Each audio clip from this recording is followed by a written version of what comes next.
Alright guys, welcome to the overall strategy, the tips and tricks piece for Open Workout 21.1. So, we've got an ascending ladder of wall walks and double unders or lateral jumps. 1 wall walk, 10 double unders or lateral jumps, 3 wall walks, 30 double unders or lateral jumps, so on and so forth, up to 21 and 210. Okay, it's a lot of volume, we'll talk about that a little bit later on.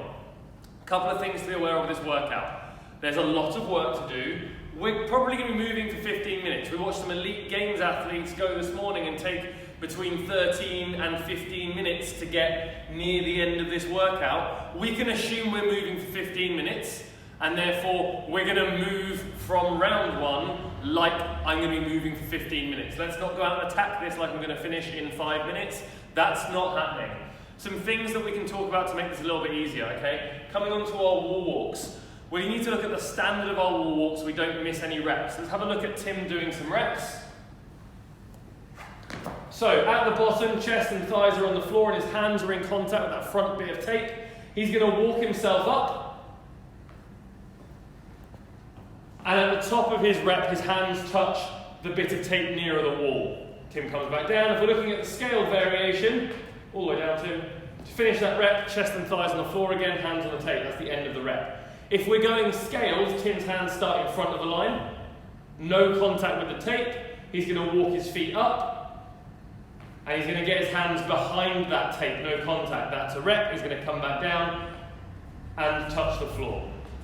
Tim's going to demo some of the RX versions of this movement, and we're just going to talk about saving our shoulders a little bit. So Tim starts that rep, chest and thighs on the floor, hands touching the tape. He's going to avoid a push-up. We don't need to load our shoulders any more than we have to in this workout. So leaning his knees on the floor, he props himself up. He's then going to walk himself up the wall. Meets the standard, comes back down. Boom. And he can, again, snake to the floor. He can go again. And if Tim's looking to break things up a little bit, from here he can sit back onto his knees, have a moment. He's already met the start of the rep, so he just needs to get his hands back down and can then continue walking up the wall. Thinking about how am I going to break up the set of 9, 12 and 15 rather than the set of 1, 3, 6 and 9. Okay, that's where the meat of this work is done.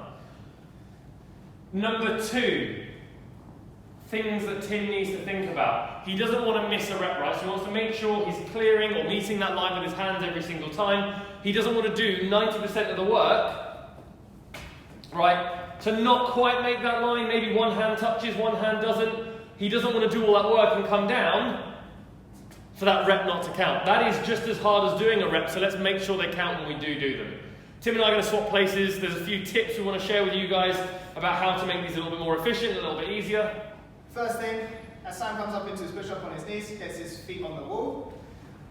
What we want to avoid doing is, if Sam keeps walking his feet up the wall without moving his hands, he's super extended, he's made his life really, really hard to start this walk. Yeah, so we don't want to make it harder than it has to be. So Sam comes down. So we'll get Sam to do another rep. So he comes up onto his knees, feet on the wall. Then once we're in this position, we can start walking our hands at the same time as our feet. Lovely. Okay. Next thing, we want to try to keep looking at our hands or at the floor as much as we can to avoid falling over the top. If we're shoving our head right through, we might lose balance and come away from the wall, and we don't want to be doing that. The other one is that when we're at the top of the rep, we don't want to have our feet away from the wall. So if you've got your chest on the wall and your tummy on the wall but your feet off, we're again in danger of falling away from the wall.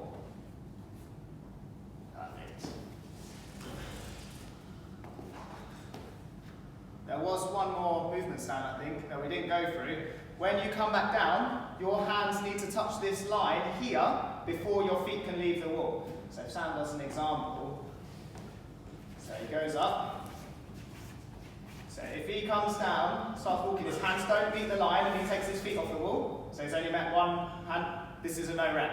So we need to get both hands to the line before the feet can come off. Alright guys, our second movement for this equipment-free version of the Open, the lateral jumps. So things to be aware of, you need a 2-inch thick bit of tape. If you have smaller tape, use 2 pieces, make it a 2-inch line. Tim needs to jump over and back for 1 rep. 1, 2, 3, 4, so on and so forth. Over and back is 1 rep. When Tim is jumping over this line, he wants a nice rigid torso to make that rebound a little bit easier. If he's flopping around all over the shop, alright, he's wasting energy. On that note, Tim's going to try and hit the same bit of floor with his feet every single rep. Same contact point, same rep, as efficient as possible. If we're double undering in this workout, a couple of things to be aware of. Tim wants nice loose arms, right? We know we're going to be doing loads of those wall walks, jacking up the shoulders. Let's have nice and relaxed arms the whole time. Hands staying just in front. Rather than scrunching up and getting super tight, super excited, like this. Super fatiguing on the shoulders, relax. Obvious one with double unders, but worth mentioning. It's every time the rope clears your feet twice. It's a rep, it's not a temp. So if Tim does 5, and then catches the rope on that last one, 1, 2, 3, 4, 5, wasn't a 5th rep, that's 4 reps, so you can continue from there for reps 5, 6 and 7. Hope you guys find this useful. Any questions, jump on Instagram, DM the gym, or ping me an email in response to this and we will reply to that instead. Catch you soon, toodles.